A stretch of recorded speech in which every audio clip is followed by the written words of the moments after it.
ધોરણ 9 વિષય હિન્દી પાઠ 6 મેરી બીમારી શા માને લી.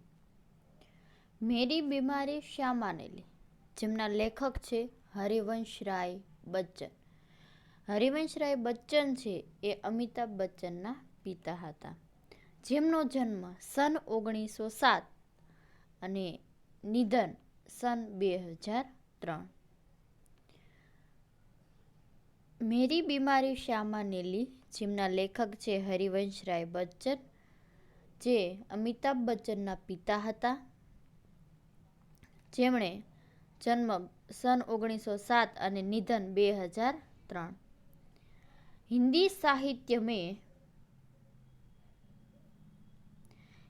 साहित्य में हरिवंशराय बच्चन का नाम उनकी एकमात्र कृति से अमर हो गया.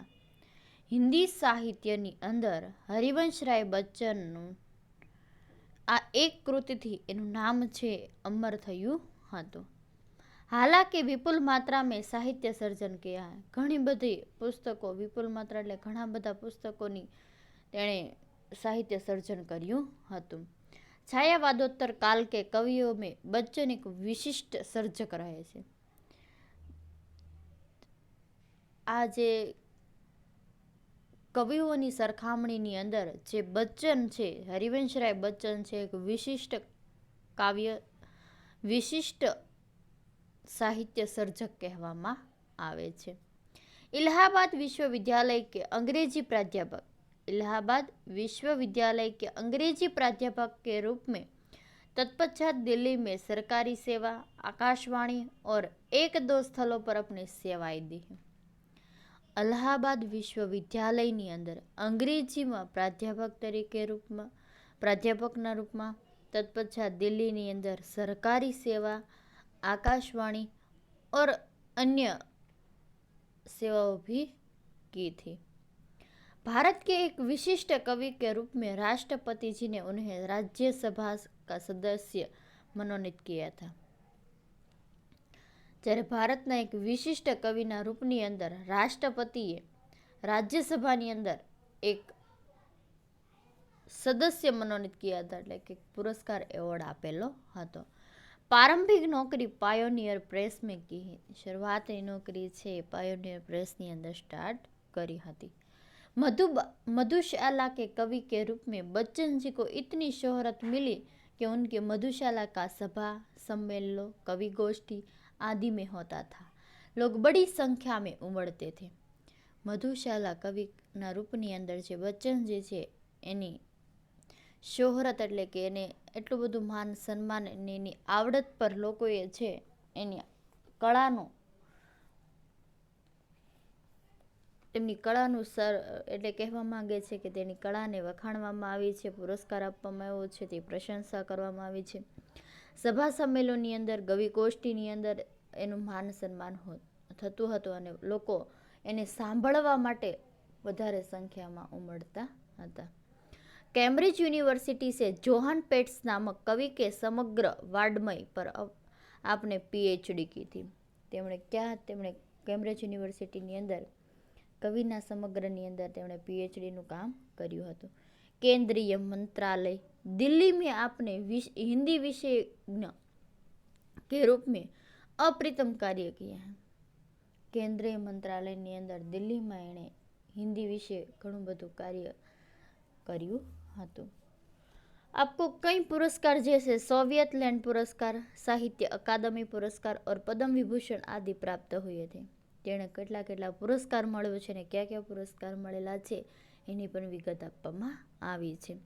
तीर पर कैसे रुकूं मैं आज लहरों का निमंत्रण और इस पार प्रिय तुम हो मधु है उस पार पर न जाने क्या होगा. તેમને જે કાવ્ય સંગ્રહો છે તથા તો જે પંક્તિઓ પર એણે કાર્ય કર્યું છે એ પંક્તિઓ અહીંયા દર્શાવવામાં આવી છે.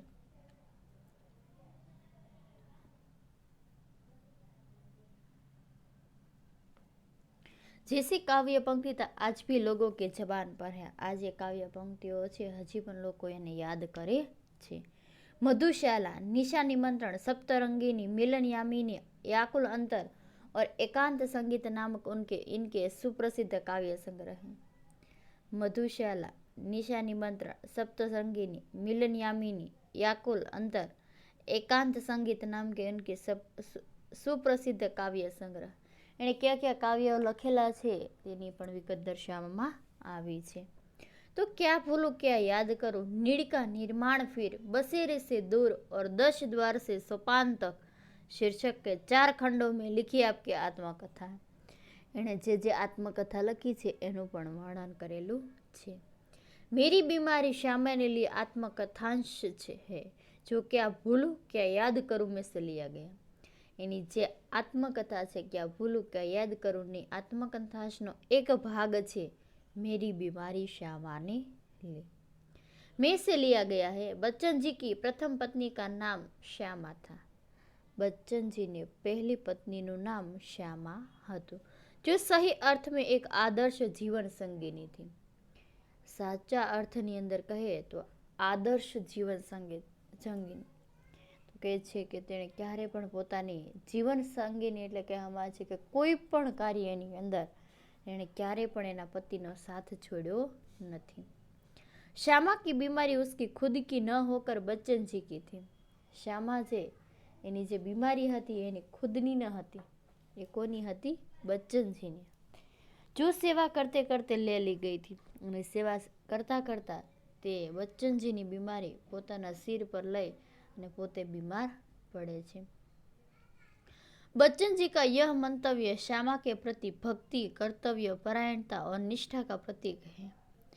બચ્ચનજીનું આ મંતવ્ય છે એ શ્યામાની પ્રતિ એનું ભક્તિ, એની કર્તવ્ય નિષ્ઠા, એની પરાયણતા, એની ફરજ, શક્તિ અને પ્રેમ વિશેનું બલિદાન કહેવાય છે. प्रस्तुत आत्मकथांश में श्यामा की बीमारी का दर्दनाक और कारणीय सभर निरूपण मिलता है. આ આત્મકથાંશની અંદર શ્યામાની બીમારી વિશે દર્દનાક એટલે દુઃખભરી કહાની છે, અને કારણીય સભર એટલે કે છે કરુણ કહેવામાં આવે છે. તો આ કહાની તમે સાંભળતા મિત્રો કે વિદ્યાર્થીઓ તમે જોજો, આની અંદર ઘણું બધું આપણને શીખવા જેવું છે. અને ગાંધીજી એક જ વસ્તુ કહે કે બીમાર પડવું એક અપરાધ છે, ગુનો છે. બીમાર પડવું એક ગુનો છે, કેમ કે આપણે આપણા શરીરની કેર ન કરી શકીએ. અત્યારે તો આપણે જોઈએ છે કે કોરોનાની આ જે મહામારી છે એની અંદર આપણે જો ખાવા પીવામાં ધ્યાન નહીં રાખી શકીએ, હરવા ફરવામાં આપણે કાળકેળજી નહીં રાખી શકીએ અથવા તો કેર નહીં કરી શકીએ. પછી અમુક ગરમ પાણી છે, આ તે વસ્તુ આપણા શરીર માટે જે ફાયદાકારક છે એ વસ્તુનું લેવી જરૂરી છે. તો એનાથી આપણને શું થાય છે કે આપણા શરીરને તંદુરસ્ત અને રોગપ્રતિકારક શક્તિ મળે છે. એના કારણે આપણા શરીરની કાળજી રાખવી જરૂરી છે. તો આ પાઠની અંદર આ પાઠ લેવાનો મારો હેતુ જે છે કે વિદ્યાર્થી મિત્રો આ જે પોઝિશનની અંદર, આ જે રોગશાળાની અંદર આપણે કઈ રીતે એ રોગની સામે લડી શકીએ એ વિશે આપણને સમજાવવામાં આવ્યો છે.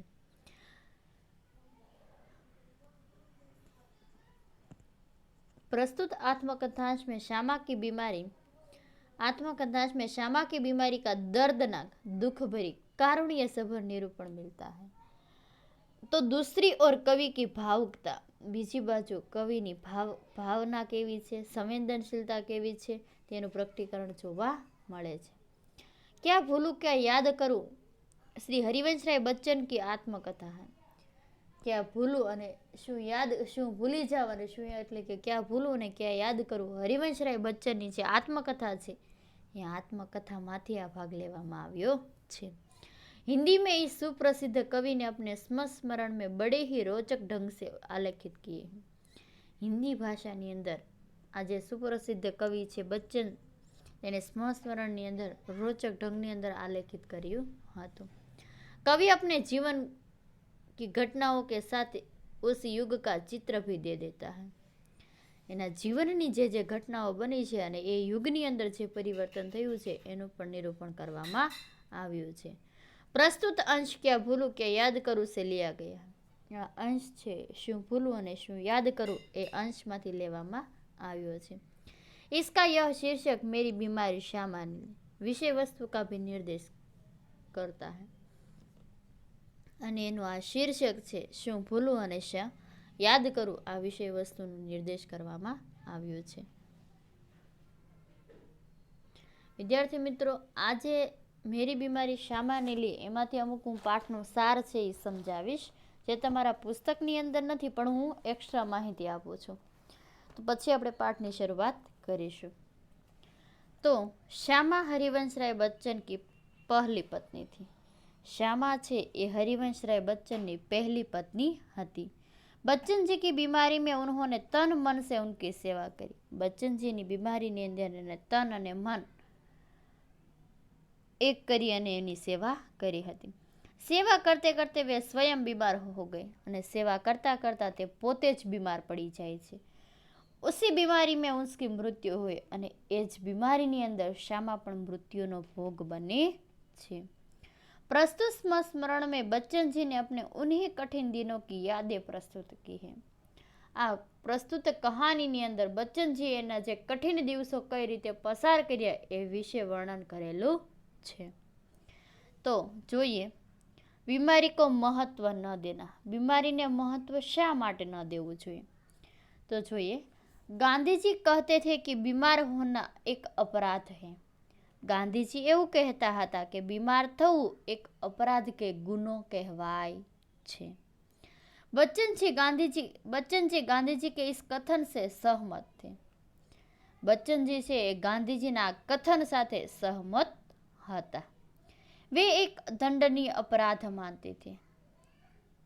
તેઓ બીમારીને એક દંડનીય અપરાધ માનતા હતા, એક ગુનો માનતા હતા.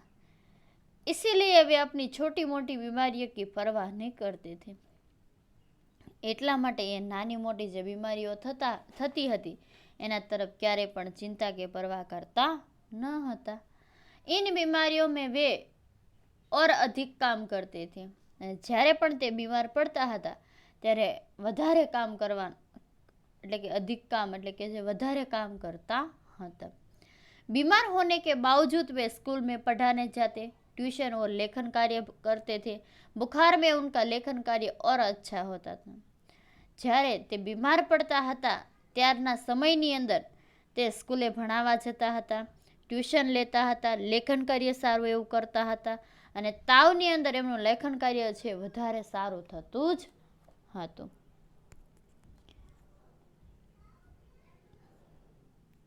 કિપલિંગ કા ઉદાહરણ. બીજા ભાગની અંદર એવું કહે છે કિપલિંગ કા ઉદાહરણ.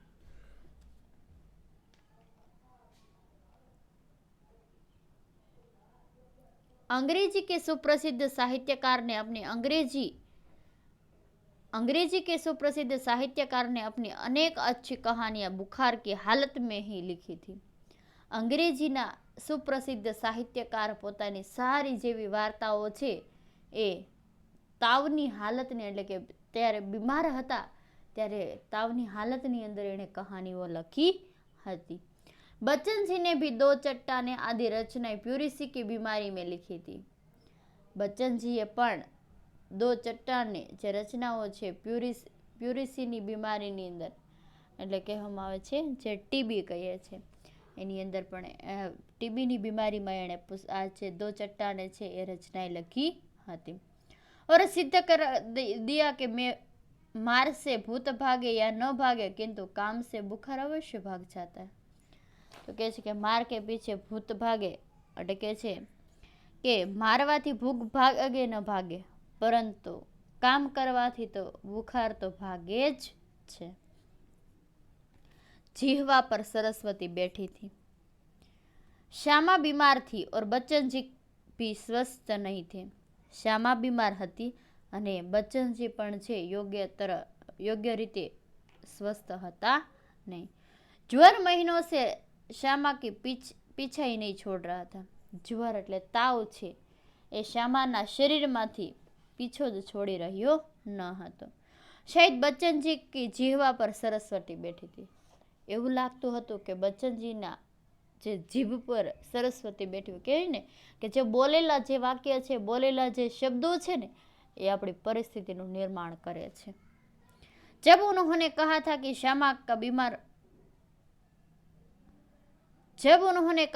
श्यामा का बुखार मैं लेने जा रहा हूँ, यह बात सच सिद्ध हुई क्योंकि श्यामा स्वस्थ रहने लगी. અને જ્યારે એણે શ્યામા બીમાર હતી ત્યારે કહે છે કે શ્યામાની બીમારી મારી માથે આવે એટલે કે હું લઈ લો એમ. ત્યારથી બચ્ચનજી છે આ જે વાક્ય બોલે છે ત્યારથી શ્યામા છે એ સ્વસ્થ રહેવા લાગે છે. શ્યામા છે એ સ્વસ્થ રહેવા લાગે છે. परंतु उन्हें बीमार पति की चिंता खाए जा रही. પરંતુ જે એના બીમાર પતિ જે બચ્ચનજી છે એની ચિંતા એને વારંવાર છે સતાવી રહી હતી. पैसे के अभाव में बच्चनजी इलाज कराने में टालम टोल करते. ગરીબીના કારણે પૈસાના અભાવના કારણે બચ્ચનજી છે એના ઈલાજ માટે વાતને ટાળી દેતા હતા અને વાતને માનતા ન હતા. श्यामा ने ब्रह्मास्त्र चलाया. बच्चन जी को अपना इलाज न कराते देखकर श्यामा ने ब्रह्मास्त्र चलाया. બચ્ચનજીએ પોતાની બીમારીનો ઈલાજ ન કરાવવા માટે શ્યામા છે બ્રહ્માસ્ત્ર છોડવું એટલે જે પણ વાક્ય બોલવું એ કરી બતાવવું. જબ તક આપ ડॉक्टर को नहीं दिखलाएंगे तब तक मैं खाना नहीं खाऊंगी. જ્યાં સુધી તમે ડૉક્ટરને તમારો ઈલાજ નહીં બતાવો ત્યાં સુધી હું જમવાનું જમીશ नहीं. बच्चन जी को डॉक्टर के पास जाना ही पड़ा. बच्चन जी डॉक्टर पास जाऊँ ज पड़्યું. डॉक्टर ने बताया कि उन्हें तपेदिक है. જ્યારે ડૉક્ટર પાસે રિપોર્ટ આ તે વસ્તુ કરાવે ત્યારે ખબર પડે છે તપેદિક એટલે કે ટીબી, એને ટીબીનો રોગ છે. કઠિન લગા મરને સે પહેલે જીના. એને મરતા પહેલાં જીવવું છે એ અઘરું લાગતું હતું. બચ્ચનજી કે પાસ ઇલાજ કે સાધન નહીં થે. બચ્ચનજીની પાસે ઇલાજ માટેના સાધન હતા નહીં. छोटे भाई शालिग्राम का वेतन परिवार के लिए पर्याप्त नहीं था. ને નાના ભાઈ શાલિગ્રામનું જે વેતન એટલે કે પગાર હતો એ પરિવાર માટે પૂરો થયો એટલે કે પર્યાપ્ત થઈ શકે તેટલો હતો જ નહીં. इस हालत में न ठीक से रहा जा सकता है न सिर से कर्ज उतरा जा सकता है. આ હાલતની અંદર શાંતિથી રહી શકાતું નથી અને માથા ઉપરથી કરજ કે લેણું કે દેવું છે એ ઉતરતું નથી. આ પરિસ્થિતિની અંદર જીવવું તો કઈ રીતે જીવવું. यह देखकर बच्चन जी को मरने से पहले जीना कठिन लगा. આ જોવાથી બચ્ચનજીને મરતા પહેલા જીવવું કઠિન લાગતું હતું.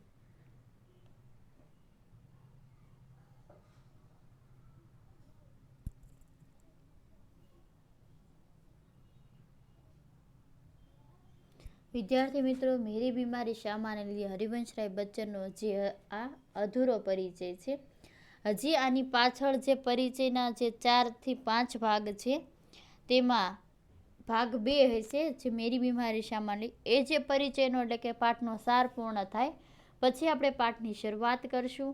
પાઠની શરૂઆત કરતાં આપણે અમુક જે શબ્દાર્થ છે, મુહાવરે છે એ હું તમને આ વિડીયોઝની અંદર લખાવીશ. આની સાથેના વિડીયોઝની અંદર એ તમારે તમારી પાકી નોટની અંદર લખવાના રહેશે જેની નોંધ લેવી. ધન્યવાદ.